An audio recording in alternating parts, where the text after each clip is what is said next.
Oh Lord, it's good to be here with you. Imagine this. You're talking to someone. Maybe it's a date. Maybe it's a new coworker. And everything feels like it's going fine. You're nodding, you're responding, you're doing all the things you're supposed to do. Then suddenly, you notice this shift, this weird energy change, and the person starts looking for an exit.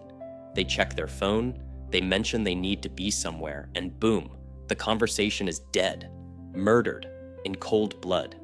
And here's the kicker. You have no idea what you did wrong. I used to be that guy all the time. I'd walk away from conversations feeling confused, wondering why people didn't seem interested in talking to me. I wasn't rude, I wasn't boring, I was genuinely trying to connect. But something was off, and I couldn't figure out what it was. It drove me crazy because I'd see other people having these effortless, flowing conversations, while mine felt like pulling teeth. The worst part? I thought I was actually a pretty good listener. Let me tell you about this one time that really opened my eyes. I was at this party and I started talking to this woman who seemed really cool.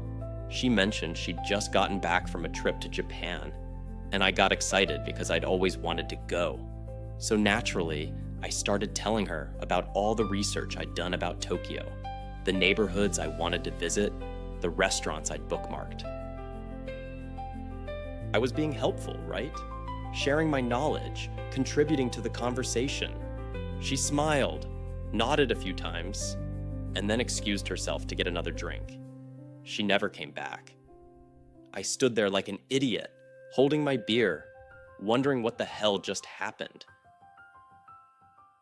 Now, before we go any further, if you're finding this relatable and you want to actually fix this stuff, hit that subscribe button for Confident Connection Lab.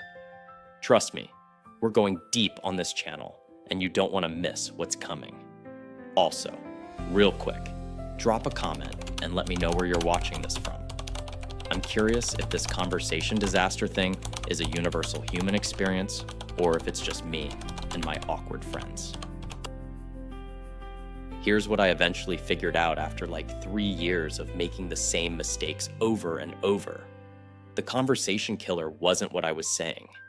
It wasn't my topics or my jokes or even my body language. It was something way more subtle, something happening in my head that I didn't even realize was leaking out into every interaction I had. I was listening, sure, but I was listening with the wrong intent. Every time someone spoke, my brain immediately went into response mode. I was waiting for my turn, planning what I'd say next, thinking about how I could relate their experience to mine, or how I could offer advice or share something similar. And look, I get it. That's what we've been taught, right? Conversation is about back and forth, about relating to each other, about sharing. But here's the brutal truth I learned. When you're constantly planning your response while someone else is talking, you're not really listening, you're just waiting. And people can feel that. They can sense when you're not fully present, when you're treating their words as a launching pad for your own story, instead of actually trying to understand what they're saying. It's like showing up to someone's house and immediately rearranging their furniture without asking. You might think you're helping, but really, you're just being intrusive. This realization hit me like a truck because I thought I was doing everything right. I was engaged, I was responsive, I was trying so hard, but I was missing the entire point of what listening actually means. And that's where we're going to start fixing this mess. So here's where I'm going to blow your mind a little bit. Everything you've been taught about listening is probably garbage. I'm serious. All that advice about maintaining eye contact, nodding your head, saying things like yeah and at the right moments, that's not listening. That's performing listening. And trust me, there's a massive difference between the two.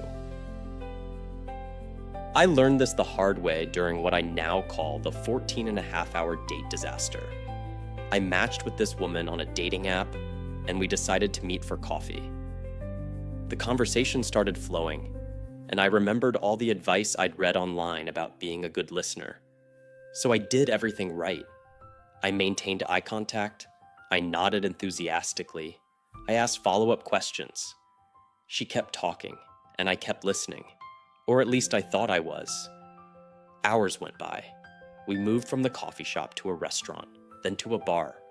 She talked about her job, her family drama, her ex-boyfriend, her cat's medical issues. I sat there the entire time, being the perfect listener, feeling pretty damn proud of myself. Here's the kicker. She never called me back. I was confused as hell because I thought I'd nailed it. I'd listened to her for over 14 hours straight without interrupting, without making it about me, without doing any of the things I usually did wrong. But when I really thought about it later, I realized something terrible. I hadn't actually connected with her at all. I'd just been a sounding board, a human diary, a therapy session without the insights. I was so focused on the mechanics of listening that I forgot the entire point of it. This is when I got therapy, not because of the date specifically, but because I realized I had no idea how to actually connect with people. My therapist introduced me to this concept called active listening, but not the bullshit version you find in those corporate training videos. The real version, the one developed by this psychologist named Carl Rogers back in the 1940s and 50s. Rogers figured out something that most people still don't get. Listening isn't about hearing words and waiting for your turn. It's about understanding the emotion and meaning behind what someone is saying. Let me break this down because it changed everything for me. When most people listen, they're focused on the content. Someone says, "I had a terrible day at work," and your brain immediately goes to problem-solving mode or comparison mode. You start thinking about advice you can give, or you remember that time you also had a bad day, and you're just waiting to share that. But what Rogers taught, and what actually works, is listening for the feeling underneath the words. That person isn't just telling you about their bad day. They're telling you they feel frustrated, overwhelmed, maybe unappreciated. And if you can reflect that feeling back to them, if you can show them you understand the emotion they're experiencing, that's when real connection happens. Here's the part that made me want to punch a wall when I first learned it. I'd been doing the exact opposite my entire life. Every time someone shared something vulnerable or difficult, I'd immediately try to fix it or relate it back to myself. A friend would say they're struggling with anxiety, and I'd launch into all the things that worked for me. Or I'd say, "Yeah, I get anxious too," and then make it about my experience. I thought I was being helpful and relatable, but really, I was just shutting down their experience and making them feel unheard. No wonder people stopped opening up to me. All right, here's the practical part you've been waiting for. The technique that actually changed my life and made people start seeking me out for conversations instead of avoiding me. I call it the 3-second rule, and it's stupidly simple. Before you respond to anything someone says, pause for 3 seconds and ask yourself one question. What are they really feeling right now? That's it. 3 seconds, one question, game changer. Let me show you how this works in real life. My best friend called me a few months ago and said he got passed over for a promotion at work.